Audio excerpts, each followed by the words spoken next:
Hey, good morning, pal. Thanks for joining us on the inaugural podcast. Shaboom. Shaboom. Shaboom. Yeah, the That's not only a Yiddish term. That's a rock and roll term from 1954 with an R&B group. Tom, or I, Shananam. I know we're in the middle of Lent, and I know that right before Lent started, you had one heck of a Mardi Gras party where you fed half the people of Fayetteville, Arkansas. I want to hear about it. Tell me what you had and how much fun you had. Rick, you know my wife, and so she's German. So we had a very strict routine to prepare for it. But for all practical purposes, we had about 25 people. We served pork roast with apricot gravy. We served bacon wrapped poppers. We served Natchitoches meat pies, and of course the traditional red beans and rice made from ham water. And then we had various desserts. And several of the people kind of meandered out of here late last night, so they have no problem giving up things for Lent. They're all well. Well, listen, I really appreciate you being my first guest. Take us back a little bit. I know you're a Southern Louisiana boy, and it's interesting. We're in this funny time where the president has recently said that English will be our official language. You grew up in a part of the country where a lot of people spoke French, and we're not allowed to speak French. We're forced to speak English. Talk about that a little bit. Well, on my mother's side of the family, we are French Acadians, so they came from Acadie, part of Nova Scotia, and the heritage is actually built to question the English because the English were so difficult with us. So what happened was the French people in South Louisiana would speak French when strangers were around, and my mother got to the point by first grade that they would punish you in English school for speaking anything but English. So um, Cajun French is French that stuck 250. It's Parisian French stuck 250 years ago. So you'll hear people say "et dit la avec la frigidaire" because they didn't have a refrigerator word 250 years ago in France. So it's a culture that is very loving, very caring, um, but it's also rebellious. And the way we show our rebellion is by making fun of authority. And we have secret conversations in French just to avoid the confusion of the English getting into our business. Well, I remember when Katrina happened and how the government, FEMA, was struggling. The what we call the Cajun Navy just went to New Orleans and got people. That's been the tradition in South Louisiana of you just do stuff. Talk about that a little bit. Well, the French Acadians, to give you a sense of it, to go back far enough, every time French Acadians would show up in an area, they would build a community with everything around them. So, in South Louisiana, in Lafayette, Louisiana, there are Native Americans, French Acadians, French from France, Belgians, Germans, um, Arabs, Jewish people. There's all sorts of cultures. So we were always about how do we help each other rather than building a fort like the English did. We built community. So when things like a hurricane comes along, we just we just repair our houses. We don't ask for federal help. We just fix stuff. So when stuff happened in Katrina, there's a whole pile of people from this neighborhood mentality that really literally went till the road ended. There was water, put their boats in, and then began to pick up people and began to help people. So the Cajun Navy was kind of built around that. You help your neighbor first, and then we'll work out how we get things done after. So it's an entire culture of invite your neighbor over, help your neighbor, do that sort of thing. So it's about building community as opposed to building a fort like the English did. Wouldn't that be interesting today if we all had those attributes of the Cajuns and everybody, collectively said, "Let me help my neighbor. Let me do it." I think sometimes we wait on institutions to fix things, institutions to rescue us. We are the institutions, Yeah. Yeah. and We your have met, culture did that better than any. yeah, we met the enemy and he is us. The my I was raised, if I have one thing that people around me probably get frustrated with is they want to complain, and I was taught to say, yeah, but what can we do about it? How can we fix it? How can we make it right? So it's okay to basically have a hurricane come through and knock something over, but what are you going to do about it? I worked for a man in the broadcast business once, and we were sitting at a television at a department head meeting, and he very smugly said, we've lost power. The storm came through. What would your dad have done in this situation? I said he'd have walked out back and turned the generator on. So the issue is the Asian people are typically prepared. We have a freezer. We have natural gas or propane stoves. We're not very good at being dependent on other people, but we like to help other people. So I think the world would be um, a better place. But the other side to it is you were kind enough. I was raised in a Catholic conclave, but I was raised Methodist. So in the old Methodist tradition, you go next door and see how you help people. You don't complain. You just fix it. Um, Well, John Wesley said, "Do all you can for as many as you can, in every way you can, for as long as you can." I mean, that's the bottom line of Methodism. I was speaking yesterday on a Zoom call with an executive, and it was from my office. And my office is just, and you've been to my house, my office is just full of memorabilia. And she said, "What of all these things I'm looking at? What tell me which one you're most proud of?" And I said, "Well, it's actually a model of Noah's Ark that my wife gave me several years ago. And when I had an office and staff would come in and complain about something, I would just point to the ark. And the message was, I know it's raining. Where's my ark? Well, how are you going to fix things?" And I really do believe that, you know, our generation, baby boomers, were about getting things done and about community and about working together in a lot of ways. We saw a lot of tumultuous times in our life and a lot of changes in our lives, but I think the consistency has been, help your neighbor, be a good citizen, try to do the right things for your church, for your community, for your school, in a way that's interesting. Talk a little bit about your background. I know you worked in the television business. I want to talk about that first, and then I want to talk about what I think is fascinating is what you did at the University of Louisiana at Lafayette. It's what I call a change agent. And it's very difficult to be a change agent in academia today. So let's talk about the TV business first. well, and before I worked with academic institutions, I had hair, so it's important to understand that. Uh, so my grandmother during the Depression, my grandfather during the Depression got up and left his wife and two children to fend for themselves. So my grandmother, being industrious, went to work selling radio advertising in the middle of Depression.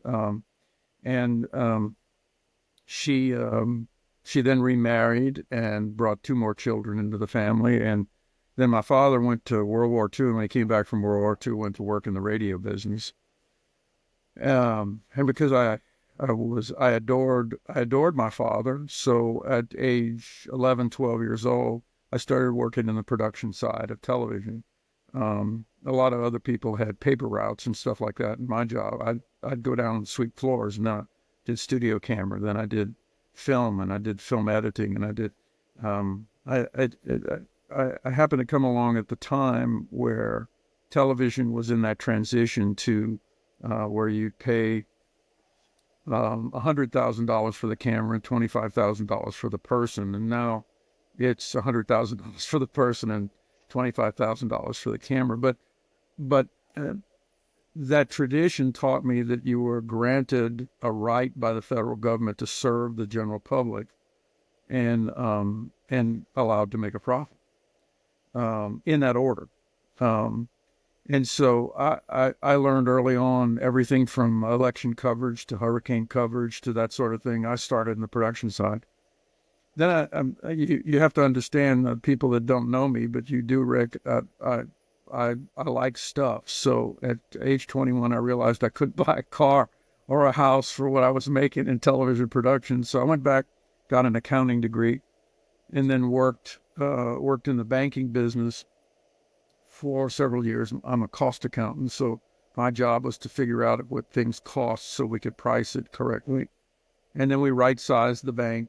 And then I went back and went to work on the sales side of television because I discovered that people in sales weren't any smarter than I was. They just knew how to get stuff done.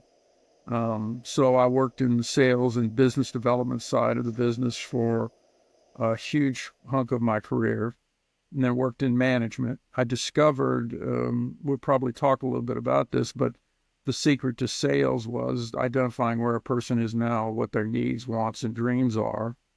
There has to be a gap, and your job is to close the gap. And if you close a $1.95 gap, there's a $1.95 commission. When I went to manage people, I discovered that if I treated them like customers, I would sit and, where are you now? What do you need? Want and dream. And I would work to grow those people that worked for me and then help them grow their customers. And oddly enough, I got a reputation for being a cleanup guy in the broadcast business and turnaround. So we would typically double revenue. And it wasn't me, it was the people that had to deal with the customers. And we started with identifying gaps and closing gaps, identifying gaps and closing gaps. And eventually I worked for some people, left the business. We opened a real estate internet business, and then went back and when I retired from the business, we were buying TV stations, increasing their cash flow, and eventually merging into other companies. So, but in the end, and this has been a long conversation you and I have had, all media is local. And companies that forget that, they think it's regional, or they think it's national, or they think it's global. Just like politics, all media is local. And if you don't create a mechanism whereby people will search out this content and be willing to pay for it, then you're in the wrong business. And that typically is local. That's why local sports is always there. That's why local weather is always there. So what we learned in the media business is there three things that make a good media company: local, local, local. And so when I retired from the media business, I then went to work. You're a praying person. I'm a praying person. The Lord kept leading me in a direction to try to help a university in Lafayette, Louisiana. So when I retired out of the media business, I went to work for the university. And I guess we'll want to talk a little bit about that too. Yeah, well, it's interesting. You did something that I found was fascinating is you made academic institutions understand that if you go pay your bills, you got to make profits. Institutions are what I call drain suckers, usually dependent upon tax money or somebody else's money. I had a really interesting conversation the other day with an executive from Chick-fil-A, and he reminded me that Truett Cathy, who founded Chick-fil-A, one of his favorite sayings was, "No margins, no mission." He figured out I can do a lot of good things in the world, but only if I make a profit. And you were able to go to the university and really change things. Talk about that a little bit. Well, I have to give credit to when I went to work in the banking business. One of my mentors was a guy named B.I. Moody, and B.I. and his partner Billy Trotter at one time owned 50% of all the Burger King restaurants in North America, and then also owned small town newspapers. And that they believed in franchises, so they believed that 90. He told me one day, he said, "Tom, 95% of new businesses fail. Of the 5% that succeed, 95% of them are franchises, and it's because they've worked all the ways out you can fail. You and I have talked about Cajun food. Over there in the kitchen, I have a gumbo recipe from my grandmother that she was 88 years old when she passed away. So if you follow that recipe, it produces gumbo. It doesn't produce chili. It doesn't produce soup. It doesn't produce tacos. It produces gumbo. And the way to plus that model, it's interesting you use Mr. Cathy. The way to plus that is to modify pieces of it, higher quality chicken, higher quality sausage, higher quality vegetables, and to manage the experience around it. So franchises are simply recipes. So as strange as it sounds, when I went to work for the university, by the way, the second thing Mr. Moody told me is, it's not what you make, it's what you keep. So he says, I'm not really interested in how much the thing makes. I'm interested in how much it drops to the bottom line. Um, so, and we didn't talk about this, but it has something to do with baby boomers. I would do the analysis for Mr. Moody, and Mr. Moody would finally came down this was in the mid 80s now. And his return on investment was 30%. So I was a financial analyst, and I kept sending him 18, 22, 21. So finally he said, come visit.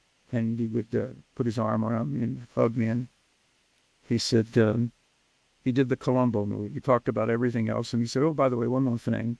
He said, you think I'm stupid? And I said, no, sir. He said, you must think I'm stupid. What's my return on investment goal? I said, no, it's 30%. He said, hold on a second. And he reached over and he said, this says 18, this says 12. And so, Mr. Moody, everything's -8, -12, -22. He goes, so you think I'm stupid? I said, no, sir. Okay. He says, let me give you the rule.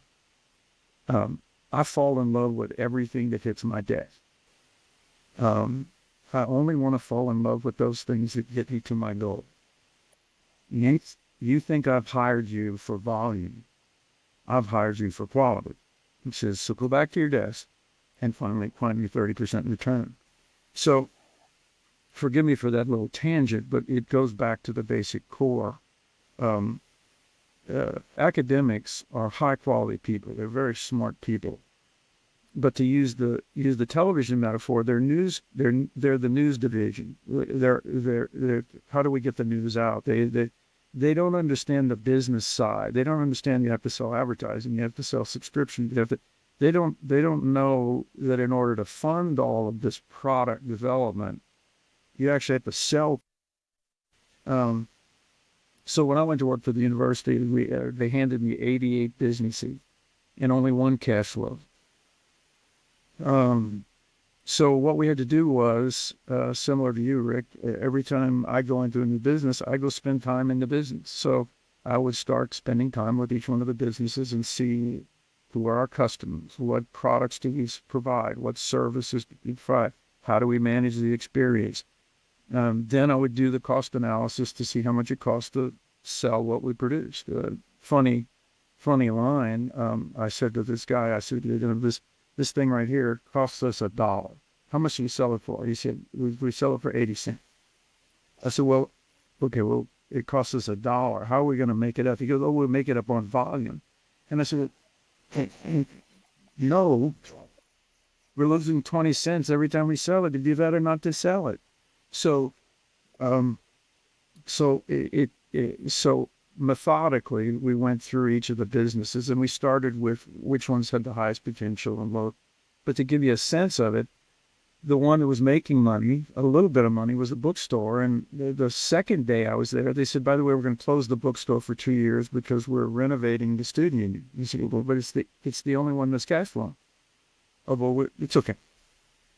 Where are they going to go?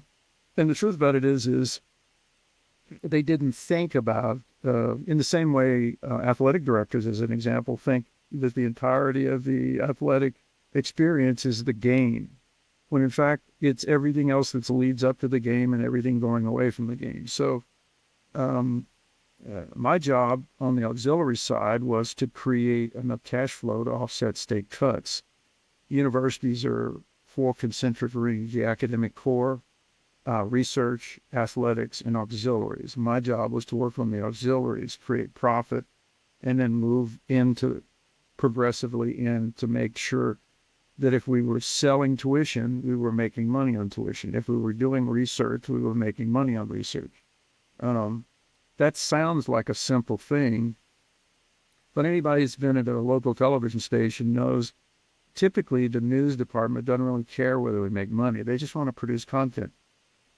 And so as a consequence of that, almost all of the academic folks are people that really are interested in doing some teaching, a lot of research, but they don't really know how the thing makes Even the money. economics professors don't understand economics. No, they don't. And what's interesting is the majority of them. Now, you know this, they don't know this, but I'm sitting here in Fayetteville, Arkansas. The folks that teach in the Moody School here are people that come with a background of experience, but a lot of these folks haven't been in the private sector. So when you start to talk about things like that, you realize that it's like when you're first married. You're trying to communicate. You need to live this way, and your wife says, "Yeah, but we want this," and it's well, we got to live like this, and it's, well, we want this. And so there's this constant thing. And what's happening now is the academic world is about to experience, with the census in particular, college age census, is about to see a contraction in that. And so you and I both know the famous line from Warren Buffett: "You don't really know who's naked until the tide goes out." So the tide's about to go out, and there's going to be a whole lot of people. They're going to have to figure out the finances of things. Now you know this. A lot of people don't. 92% of the colleges and universities in the United States don't make money on athletics, as an example. So in a world where enrollment drops, you're going to have to look at product lines that don't produce cash flow. So my job for the university and through the people, here's the important part. We got people on message and on point in each one of these 88 operations, and all of them within 2 years cash flowed. So that group of people went from $12 million of gross revenue to $108 million of gross revenue in 5 years, and it was always there. Second, we had identified another 300 million that probably could come back to campus. And the easiest model to understand it is if you pick a university up and move it 200 miles, everything that closes around the university is your money. And if all you do is just bring it back on campus, you realize all those people didn't pay for the capital, didn't pay for the infrastructure, didn't pay for the process to bring students, but they get to benefit from it. So the issue is how do you bring all of that back onto campus so you get share of pocket, not just tuition? And that's the simple. Forgive me for rambling, but that's the simple. Oh no, that's good. Interestingly, this is a new podcast about baby boomers, and I think we're still looking for solutions. We live in an information age. There's no shortage of information. I think there's a significant shortage of wisdom. And, candidly, age does hopefully produce a little bit of wisdom. You sent me something the other day I thought was fascinating about how many great businesses were started by people at an older age. Talk a little bit about that.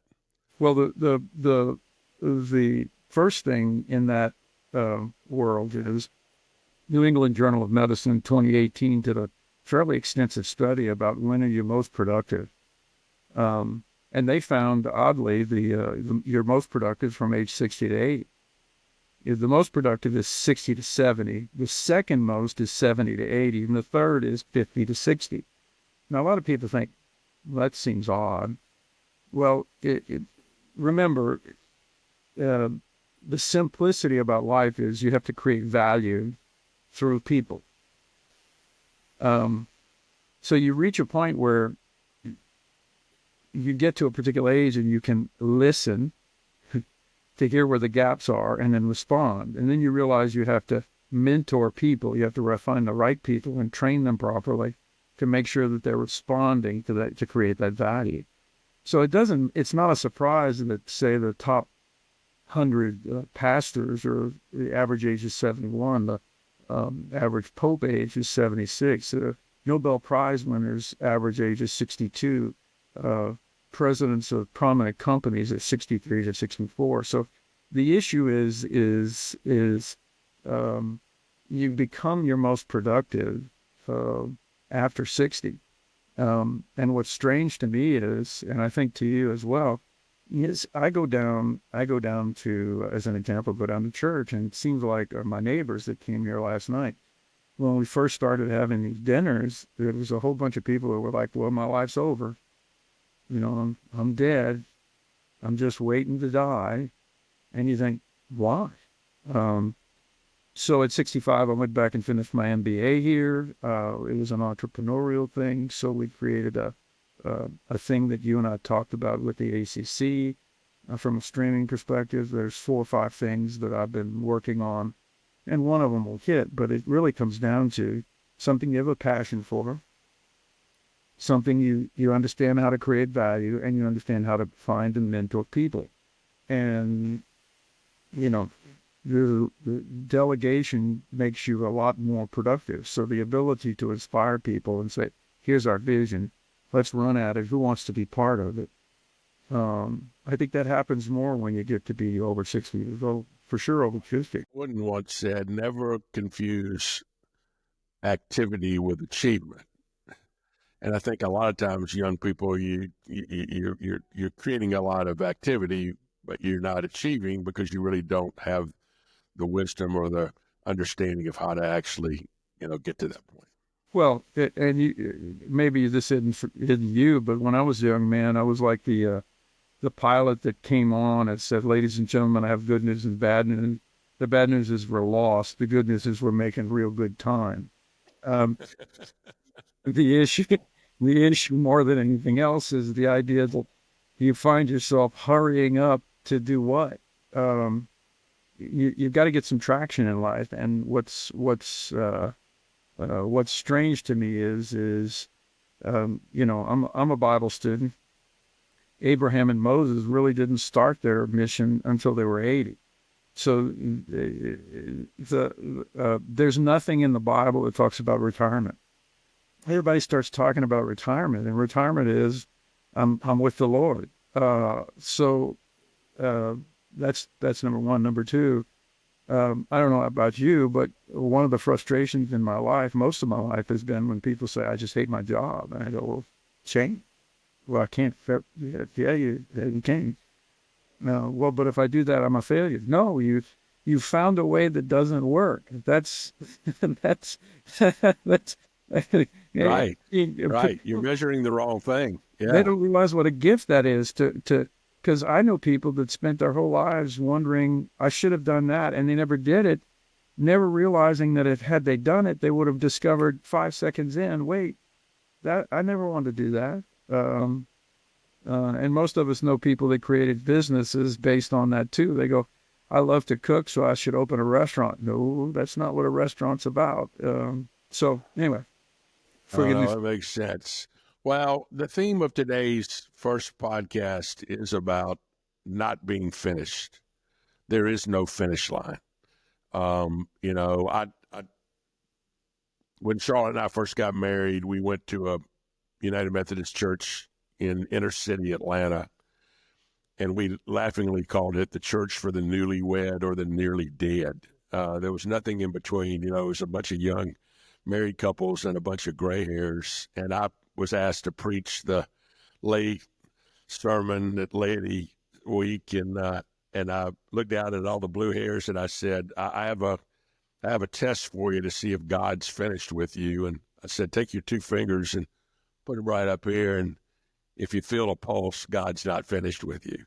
Um, and I think God's not finished with any baby boomers right now. As long as we're still here, we're called to be productive. We're called to be people that can, as you said, identify gaps and provide solutions and all that. Listen, Tom, I can't thank you enough for being with us today, and I'll have you on again at some point. You got a lot of wisdom. You've been a great friend. You're a good prayer warrior with me, and I appreciate you and love you. Thanks for being with us today. God bless you and keep up the great work.